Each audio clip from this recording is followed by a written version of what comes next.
So you mentioned Borealis, so let's kind of transition here and talk about some updates for Steam on ChromeOS. Yeah, basically I don't know what we can talk about, so I'm gonna leave. What is under embargo? none of it's embargoed. No. We can't share the key that allows you to do it, but we're gonna make a video of this hopefully soon. But we can talk about it here.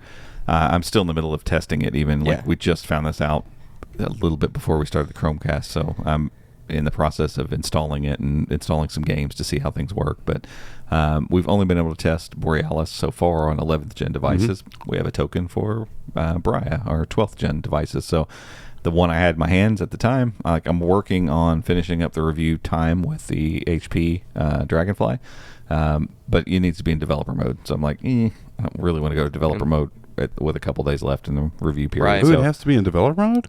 that's what it said. Not developer mode. I'm sorry, developer channel. Oh, okay. I was so like, I didn't want to go to ooh. dev channel because some things could be broken, and I might blame the Chromebook or whatever. I tried to stay unstable, and so we just got our Acer Spin 714, so not the pre-production one, like the actual unit. And so it came in yesterday. We were out golfing, so I didn't really get to mess with it. I opened it up because I was trying to remember whether it was really blue or not. It's very, very lightly tinted blue, and that was about all I did. And so, I had it opened up, and I was like, well, I can throw this one in developer mode. And sure enough, token works. It installed Steam. So far, and granted, we haven't played Apex properly on any of these I've yet. never. It's never worked.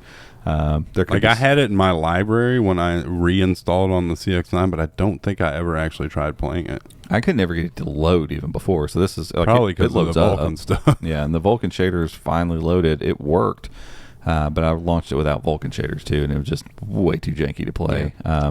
Most of that's probably on the Proton compatibility layer, I would think. This is very alpha, so certain games are probably just not going to work well. But I have high hopes for games like that because it works perfectly on the Steam Deck, and so it's the exact same stuff. We did a whole video about this. It's the same stuff that Proton's the same. It's the same container of Linux. So once all the proper tubes are connected and everything's routed the right way, Proton should run games like Apex Legends just fine. But That's what I want. I want it. There's something a little jank with it. I mean, it's even causing like the mouse cursor is having a hard time moving. Like the ChromeOS mouse cursor is struggling. So something's broken. So it's in the process of installing Counter-Strike Go right now. So that's an actual Linux built game. So if that works really well, we can probably go, it's probably Proton. If I can go in there and turn CSGO, there's a bunch of stuff they've added, like, blurring and depth of field and all this. If I can crank all that stuff up and it runs really well, then it's doing quite nicely. Yeah. But we'll have to see. I just haven't had time yet to do it. But, just the fact that they've opened it up now to 12th-gen devices, and that's an important step because I think the marketing around this, like what we've seen, where we've seen some of these gaming Chromebooks in development, they're all 12th-gen devices. Yeah. So we need to start getting bug reports back on 12th-gen stuff for a while. I'd be interested in seeing the benchmarks of the 12th-gen Iris Xe graphics compared to the whatever that GPU is that's in the Steam Deck. Because it's not a monster GPU in that Steam Deck, and it runs everything really well. Oh, that's interesting. Yeah. So my guess is they're probably on. I might almost think that the Iris Xe, the 12th gen, might be better. It might be because I've seen people running on Windows 11th and 12th gen devices running DaVinci Resolve, and it takes at least like a RX 580 or something like that. It takes a pretty stout GPU to run DaVinci Resolve. So and Iris is doing it. Yeah, Iris is doing it. It's listed as a supported graphics. Oh dang! Processor. I remember the Iris DaVinci. Xe in the 11th gen. Remember watching like Battlefield 4 footage. Yeah, they were running. It was 30 frames, but they were running at really high settings at 30 frames. So I'm like, it's got some juice under the hood. And the new one, the 12th gen version, is way more powerful than the 11th was. So yeah.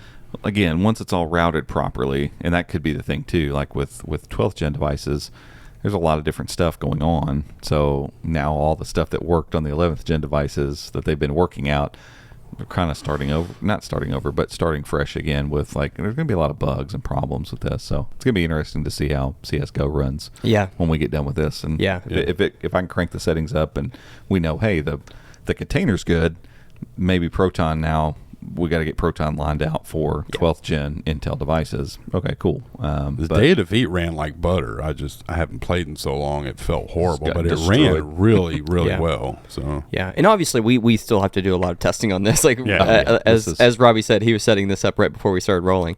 But for somebody who's listening who is wondering, like, what are a couple of these 12th gen devices? What are the names of some of these devices that would run this well? You all think? If right someone's now, all you've got is you have the Acer.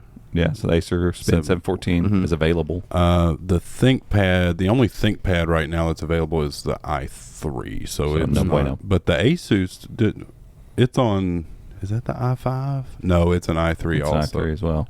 Actually, the ThinkPad might be an i5. The Asus is Yeah, an I think i3. the so ThinkPad is an i5. Yeah, the Asus is not going to do it. So the Dragonfly, the Lenovo C14, and the Acer 714, Spin which is 714. available at Right. Best Buy Okay. at a very good price. Yeah. Yeah, so You there's should buy it. there's 3 and there's a bunch coming. Hey everyone, thanks so much for watching this clip of the Chromecast. If you want to see this full episode, we have a whole nother channel that's just called the Chromecast Podcast, where you can watch this entire episode.